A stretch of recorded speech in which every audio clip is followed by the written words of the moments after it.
हाँ जी बच्चे, हमने स्टार्ट किया हुआ है चैप्टर नंबर 3। कल हमने फर्स्ट लेक्चर के अंदर इसका इंट्रोडक्शन देखा था। आज हम इसको नेक्स्ट जो है वो कंटिन्यू करेंगे। आज जो टॉपिक हमारा स्टार्ट हो रहा है, सबसे पहले हमने बेसिकली हमारे पास दो चीज़ें हैं जो आज हमने सीखनी है। कल मैंने आपको सेट बताया था। सेट क्या होता है? सेट हमारे पास collection of well defined objects, symbols या फिर एलिमेंट्स होती है, और वो डिस्टिंक्ट भी होने चाहिए। ये मैं कल तफसील से आपको बता चुका हूँ। ऐसे ही है। अच्छा जी, फिर मैंने आपको कल बताया था कि कल इंशाल्लाह हम डिस्कस करेंगे, कल मतलब आज हम डिस्कस करेंगे कि सेट्स को रिप्रेजेंट करने के मेथड्स कितने हैं और वो कौन कौन से हैं। ठीक है, 3 मेथड्स हैं बेटे किसी भी सेट को रिप्रेजेंट करने के। आज हमने 1 बाय 1 डिस्कस करना है। दूसरी चीज़ मैंने जो आपको बताई थी वो ये बताई थी कि हमने ये देखना है कि टाइप्स ऑफ सेट्स क्या हैं, सेट कितनी किस्म के होते हैं और वो कौन कौन सी हैं। आज हम वो भी डिस्कस करेंगे। तो आज के लेक्चर के अंदर हमारे यही 2 टॉपिक्स हैं जो मैंने ऑलरेडी यहाँ पे लिखे हुए हैं, सिर्फ आप लोगों को समझाने हैं। टाइम जो कि ज़्यादा लगना था लिखने के लिए, इसलिए मैंने ऑलरेडी जो है वो लिख दिए हैं।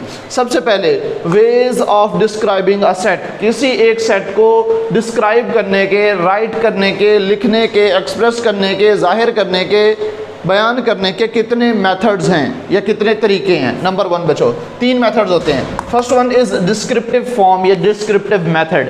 किसी भी सेट को अगर हम स्टेटमेंट की शक्ल में, वर्ड्स की शक्ल में एक्सप्लेन करें तो उसे हम क्या कहते हैं बेटे? डिस्क्रिप्टिव मेथड कहते हैं। ठीक है, डिस्क्राइब्ड इन वर्ड्स, यानी कि हमारे पास एक ऐसा सेट जिसके अंदर हमने क्या करना है, हमने सेट को वर्ड्स की शक्ल के अंदर जो है वो लिखना है। सेट को वर्ड्स की शक्ल में जो है वो लिखना है, स्टेटमेंट की शक्ल में लिखना है। उस सेट को हम क्या कहते हैं बच्चों? डिस्क्रिप्टिव फॉर्म, या उस सेट की रिप्रेजेंटेशन को या डिस्क्रिप्शन को हम क्या कहते हैं? डिस्क्रिप्टिव फॉर्म कहते हैं। ठीक है बच्चे, मिसाल दी है मैंने यहाँ पे। फॉर एग्जांपल, एक हमारे पास सेट है जो कि सेट ऑफ इवन नंबर्स है। तो अब मैंने यहाँ पे इवन नंबर्स तो नहीं लिखे और उसको सेट बिल्डर नोटेशन में भी नहीं लिखा। मैंने किस फॉर्म में लिखा है? एक स्टेटमेंट लिख दी है कि ई हमारे पास एक ऐसा सेट है जो सेट ऑफ इवन नंबर्स पर मुश्तमिल है। सिमिलरली एक और एग्जांपल दी है, एन एक ऐसा सेट है जो कि सेट ऑफ नेचुरल नंबर्स पर मुश्तमिल है। मैंने सेट को वर्ड्स की शक्ल में लिखा है ना, लिहाजा ये सेट को लिखने का कौन सा तरीका है? Descriptive method. इसको हम क्या कहते हैं? डिस्क्रिप्टिव मेथड कहते हैं। बात समझ में आ रही है बच्चे? उसके बाद दूसरा जो हमारे पास मेथड है उसको हम कहते हैं टेबुलर फॉर्म, जिसको हम क्या कहते हैं बेटे? Tabular form. टेबुलर फॉर्म हमारे पास बेटे सेट को लिखने का ऐसा तरीका है जिसके अंदर हम क्या करते हैं? सेट के अंदर मौजूद तमाम एलिमेंट्स को लिखते हैं। मिसाल के तौर पर उसने कहा set described bye listing it's elements और मेंबर्स। अगर हम सेट को इस तरह से लिखें कि उसके अंदर जितने मौजूद एलिमेंट्स हैं उन तमाम एलिमेंट्स को 1 बाय 1 लिखा जाए, उस मेथड को हम क्या कहते हैं बेटे? टेबुलर फॉर्म कहते हैं। देखो इसी दोनों एग्जांपल्स को मैंने यहाँ पे दोबारा से लिख दिया है। यहाँ पे मैंने क्या लिखा था? Set of even numbers. कौन कौन से हैं मैंने यहाँ पे नहीं बताया, लेकिन अब यहाँ पे मैंने एग्जैक्ट वो नंबर्स भी लिख दिए हैं। ठीक है, तो ये हमारे पास जो फॉर्म है इसको हम क्या कहते हैं बेटे? टेबुलर फॉर्म या टेबुलर नोटेशन जो है वो आप कह सकते हैं। 2, 4, 6, 8, 10 ये सारे के सारे इवन नंबर्स है ना बच्चे। तो यहाँ पे मैंने स्टेटमेंट की फॉर्म में लिखा था और यहाँ पे मैंने किस फॉर्म में लिखा? एग्जैक्ट हर एक एलिमेंट उसके अंदर जो है वो लिख दिया। हर एक नंबर, हर एक एलिमेंट, हर एक सिंबल या हर एक मेंबर जो है वो उस सेट का मैंने इसके अंदर लिख दिया है। और एक और बात याद रखिएगा, जब आप टेबुलर फॉर्म के अंदर लिखोगे बेटे, हर एक एलिमेंट के दरमियान में कॉमा लगाना फर्ज है, और दूसरा स्टार्ट में भी आप जो है ये ब्रैकेट लगाएंगे और एंड में इस ब्रैकेट को क्लोज करेंगे। ठीक है, जो हमारे पास जो है वो दरमियानी ब्रैकेट इसको कहते हैं। ठीक है, करली ब्रैकेट भी इसको कहा जाता है। ये इसकी एक्चुअल जो शेप है ना वो ये वाली होती है बेटे बुक्स के अंदर। ठीक है, ये वाली जो है वो आपने लगानी है। ठीक है, मैंने जल्दी में बस इस तरह से लिख दी जाती है, मुख्तलिफ तरीक़ों से आप लिख सकते हैं। एक्चुअल शेप इसकी जो है ना ये वाली है। ठीक है जी, ये वाली भी लगा सकते हैं। ठीक है, उसके बाद मैंने दूसरी एग्जांपल यहाँ पे कौन सी दी थी? Set of natural numbers. और यहाँ पे मैंने क्या किया? उन तमाम नेचुरल नंबर्स को लिख दिया है। उन तमाम नंबर्स को क्या कर दिया? लिख दिया है। तो यहाँ पे 1, 2, 3, 4, 5 जो है ये सब के सब क्या है बच्चों? सेट ऑफ नेचुरल नंबर ही है। यहाँ पे मैंने उसकी स्टेटमेंट नहीं लिखी, उसको वर्ड्स में एक्सप्लेन नहीं किया, बल्कि एक्चुअल उसके जो एलिमेंट्स हैं या जो उसके अंदर मेंबर्स हैं वो मैंने यहाँ पे बयान कर दिए हैं। ठीक है बच्चों, तीसरा और लास्ट जो मेथड है वो है बेटे सेट बिल्डर नोटेशन। क्या है? सेट बिल्डर नोटेशन या फिर सेट बिल्डर मेथड। इसके अंदर हम किस तरह से लिखते हैं? A set described bye stating the common property of all the members. एक ऐसा सेट जिसके अंदर हम ना तो एलिमेंट्स लिखें और ना ही जो है वो उन एलिमेंट्स के सैम्पल, यानी कि जैसे ये हमने एलिमेंट्स लिखे थे, ना हम एलिमेंट्स लिखें और ना ही उसको स्टेटमेंट की फॉर्म में लिखें, बल्कि हम क्या लिखते हैं, उस सेट के अंदर मौजूद एलिमेंट्स की एक जनरल प्रॉपर्टी बता दें और आपको पता चल जाए कि किस सेट की बात कर रहे हैं। मिसाल के तौर पर मैं यहाँ पे कहूँ जी, इस क्लास में एक ऐसे बच्चे से मैं मुखातिब हूँ जिसने ब्लू कलर का सूट पहना हुआ है और वो पहले डेस्क पे बैठा है। बताओ मैं किसकी बात कर रहा हूँ? शहरियार की। मैंने तो नाम नहीं लिया, मैंने नाम लिया बच्चे का। मैंने क्या किया, सिर्फ उसकी दो खुसूसियात बताई हैं कि उसने ब्लू कलर का ड्रेस पहना हुआ है और फ्रंट डेस्क पे बैठा है। ऐसे ही है। तो हमने भी सेट को लिखने का एक ऐसा मेथड देखना है जिसके अंदर हम सिर्फ उसके अंदर मौजूद जो एलिमेंट्स है उसकी प्रॉपर्टीज बताएंगे और उसके प्रॉपर्टीज से हमें पता चल जाएगा कि ये किन एलिमेंट्स की, ये किन सेट्स की, किस सेट की बात कर रहा है। समझ आ रही है बेटे? सो डिस्क्राइब्ड बाय, एक ऐसा set, the set described bye स्टेटिंग common property of all the members.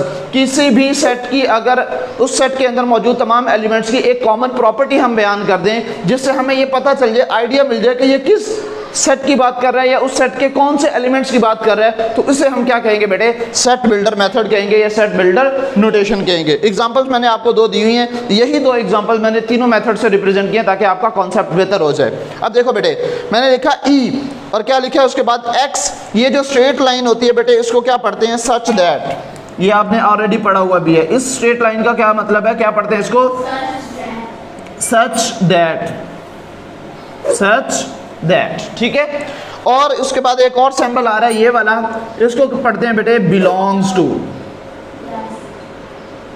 Belongs to. ठीक है बच्चे, इसको क्या पढ़ते हैं? Belongs to.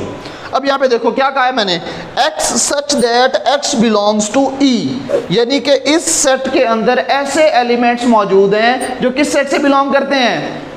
ई से। और ई किस सेट को जाहिर करता है? इवन नंबर्स के सेट को। लिहाजा हमारे पास उस जनरल प्रॉपर्टी हमने लिख दी है। अब हमें पता चल गया कि इस ई के अंदर कौन से एलिमेंट्स होंगे। ऐसे एलिमेंट्स होंगे जो सेट ऑफ इवन नंबर से बिलोंग करते हैं। तो वो कौन से होते हैं even numbers? 2, 4, 6, 8, 10 and so on. उसके बाद मैंने क्या लिखा? एन, जो कि हमारे पास एक ऐसा सेट है, x such that x belongs to N. और एन कौन से नंबर्स होते हैं? Natural numbers. और नेचुरल नंबर्स कौन से होते हैं? 1 2 3 4 5 6 7। ठीक होगी बात बच्चे? अब ये सेट को लिखने के तीनों मेथड्स आपने सीख लिए हैं। ये हमारे पास 3 मेथड्स थे बेटे। एमसीक्यूज के हवाले से आपने याद रखना है कि सेट को रिप्रेजेंट करने के कितने मेथड्स हैं। ठीक है, और कौन कौन से हैं, ये शॉर्ट क्वेश्चन है आपके। ठीक है, define descriptive form, define set builder notation, ये मेथड, डिफाइन टेबुलर फॉर्म। ठीक है, टेबुलर फॉर्म का एक और नाम भी होता है, इसको बेटा रोस्टर फॉर्म भी कहते हैं। ठीक है, टेबुलर फॉर्म या फिर रोस्टर फॉर्म। समझ आ रही है बच्चे? ये इसके स्टार्ट में सिर्फ आप सेट लगा लें या the set described bye listing it's elements, तो ये बिल्कुल प्रॉपर डेफिनेशन है। मैंने इसको शॉर्ट फॉर्म में लिखा हुआ है। A set described in words is called descriptive form. ठीक है, और उसके बाद जो है वो set described bye स्टेटिंग common property of all the members is called set builder notation. ठीक है, लिख सकते हैं आप, मैंने शॉर्ट फॉर्म में यहाँ पे लिखी हुई है। यहाँ तक बात बच्चों क्लियर होगी? अब हम डिस्कस करेंगे टाइप्स ऑफ सेट्स। मैंने अभी आपको सेट्स को लिखने के तरीके बताए हैं 3। सबसे पहला जो है वो हमारे पास डिस्क्रिप्टिव फॉर्म है, दूसरा जो है वो हमारे पास टेबुलर फॉर्म है, और तीसरा जो है वो सेट बिल्डर नोटेशन है। अब हमने डिस्कस करनी है बेटे टाइप्स ऑफ सेट्स। सेट्स की डेफिनेशन मैंने कल आपको बताई थी कि set is a collection of well defined distinct objects और नंबर्स और सिंबल्स। ठीक है, कि अगर हमारे पास मुख्तलिफ़ चीज़ों की ऐसी कलेक्शन जो वेल डिफाइंड भी हो, वाज़े भी हो और डिस्टिंक्ट भी हो, मुनफरिद भी हो, यूनिक भी हो, डिफरेंट भी हो, उसको हम क्या कहते हैं? सेट कहते हैं। अब हमने डिस्कस करनी है बेटे सेट्स की डिफरेंट टाइप्स। पहली जो टाइप जो आपके पास गिवन है वो है सिंगलटन सेट। ठीक है, एक्चुअली ये सिंगल से निकला है। सिंगल का मतलब क्या होता है बेटे? एक ऐसा सेट जिसके अंदर सिर्फ एक एलिमेंट हो, उसको हम क्या कहेंगे बेटे? सिंगलटन सेट जो है वो कहेंगे। समझ आ रही है बेटे? A set with only one element is called singleton set. वहदानी सेट कहते हैं इसको उर्दू में। उर्दू में क्या कहते हैं इसको? वहदानी सेट। यही लिखा हुआ है। क्या लिखा हुआ है? इधर दिखाओ, क्यों नहीं है? इधर लेके आओ।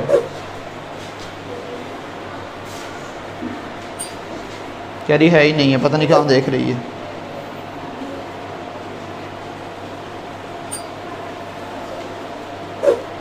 यक रुकनी सेट लिखा हुआ है, वहदानी भी कहते हैं। ये लो यक रुकनी, ये लिखा हुआ है, यक रुकनी सेट कहलाता है। आपके पास बुक नहीं है बच्चे मैथ की? निकालो ना फिर बेटे, उधर है, ऐसे जाके उठा के लेके आओ।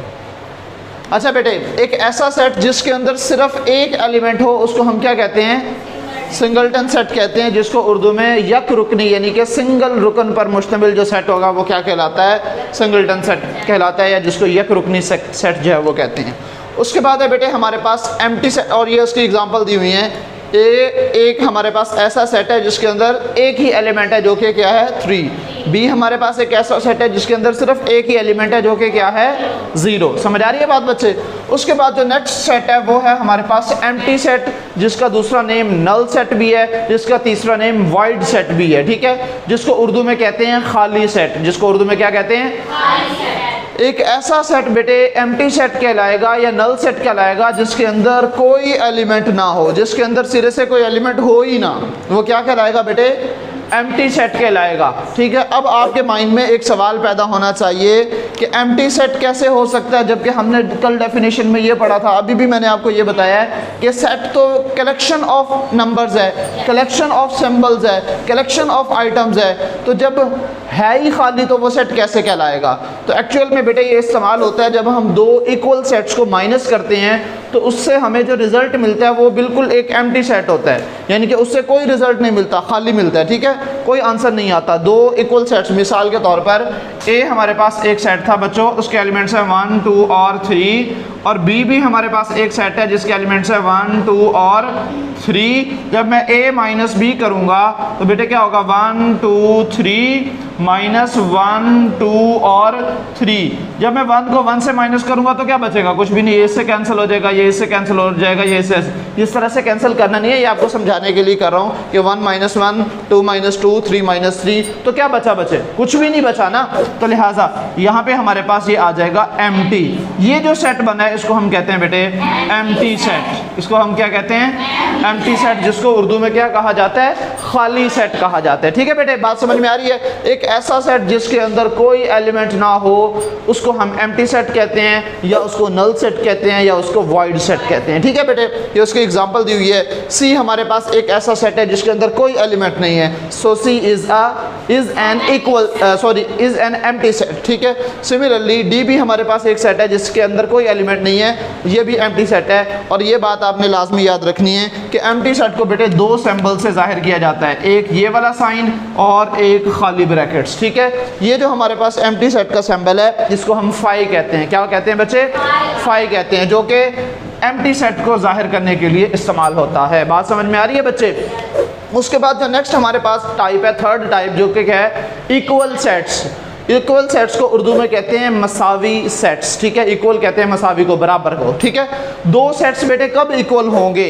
जब दोनों के अंदर एलिमेंट्स भी एक जैसे हों और तादाद भी बराबर हो। दो कंडीशन है बेटे। मैं ये कहूँ अहमद और शहरियार जो है ये बराबर हैं, तो इसका मतलब ये है कि इनकी एज भी बराबर होनी चाहिए और इनकी हाइट भी बराबर होनी चाहिए, तब हम कहेंगे ना कि अहमद और शहरियार क्या हैं? बराबर हैं। लिहाजा दो सेट्स भी तब इक्वल होंगे जब दोनों सेट्स के अंदर जो एलिमेंट्स की तादाद है वो भी बराबर होनी चाहिए और जो एलिमेंट्स हैं वो भी बराबर होने चाहिए। डेफिनेशन देखिएगा बेटे, two sets A and B are equal if they have exactly same elements। ये बात याद रखनी है, if they have exactly same elements मतलब दोनों के अंदर एलिमेंट्स हूबहू एक जैसे होने चाहिए। अगर पहले सेट के अंदर 1 है तो दूसरे सेट के अंदर भी 1 होना चाहिए। अगर पहले सेट के अंदर 2 है तो दूसरे सेट के अंदर भी 2 होना चाहिए। अगर पहले सेट के अंदर 3 मौजूद है तो दूसरे सेट के अंदर भी 3 होना चाहिए। लेकिन तरतीब कोई ज़रूरी नहीं है कि उसी तरतीब से हो। देखो अब यहाँ पे 1 2 3 2 1 3, अब आप कहेंगे ये यहाँ पे तो 1 2 3 है, इधर 2 1 3 है, लिहाजा ये इक्वल नहीं है। बेटे ये इक्वल नहीं है, हमने सिर्फ दो कंडीशंस रखे हैं। एलिमेंट्स की तादाद बराबर होनी चाहिए। पहले सेट में कितने एलिमेंट्स हैं? 3। दूसरे सेट में कितने एलिमेंट्स हैं? 3। दोनों में तादाद बराबर है। अच्छा, पहले सेट में 1 है, दूसरे सेट में भी 1 है। पहले सेट में 2 है, दूसरे सेट में भी 2 है। पहले सेट में 3 है, दूसरे सेट में। इसका मतलब यह है कि तादाद भी बराबर है और एलिमेंट्स भी एग्जैक्टली सेम है, सिर्फ ऑर्डर चेंज है, उससे फ़र्क ही नहीं पड़ता। लिहाजा ए और बी दोनों क्या होंगे बेटे? इक्वल सेट्स होंगे। और दो इक्वल सेट्स को जाहिर करने का ये तरीका है बेटे, ये आपने याद रखना है। ठीक है, जब दो सेट्स ऐसे मौजूद हो जिनके अंदर एलिमेंट्स की तादाद भी बराबर हो और एलिमेंट्स भी बराबर हो, सेम हो, यानी कि एग्जैक्टली सेम हो, तो हम कहते हैं ये इक्वल सेट्स हैं। और इक्वल सेट्स को इस तरह से लिखा जाता है A is equal to B। बात क्लियर होगी बेटे? उसके बाद है हमारे पास इक्विवेलेंट सेट्स। अब इस इक्विवेलेंट सेट्स को बच्चे मिक्स कर देते हैं आमतौर पर, इक्वल और इक्विवेलेंट सेट्स को।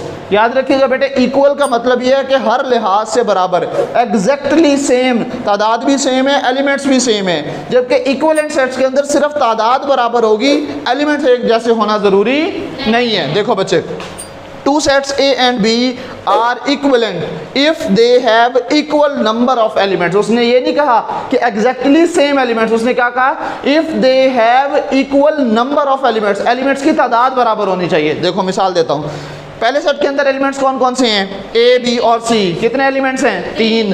दूसरे सेट के अंदर एलिमेंट कौन से हैं? 1 2 3। ये सेम तो नहीं है ना, लेकिन तादाद तो बराबर है। इसमें भी 3 एलिमेंट्स हैं, इसमें भी 3 एलिमेंट्स हैं, लिहाजा A और B इस केस में क्या होंगे? इक्विवेलेंट सेट्स होंगे, इक्वल सेट्स नहीं होंगे। समझ आ रही है बात?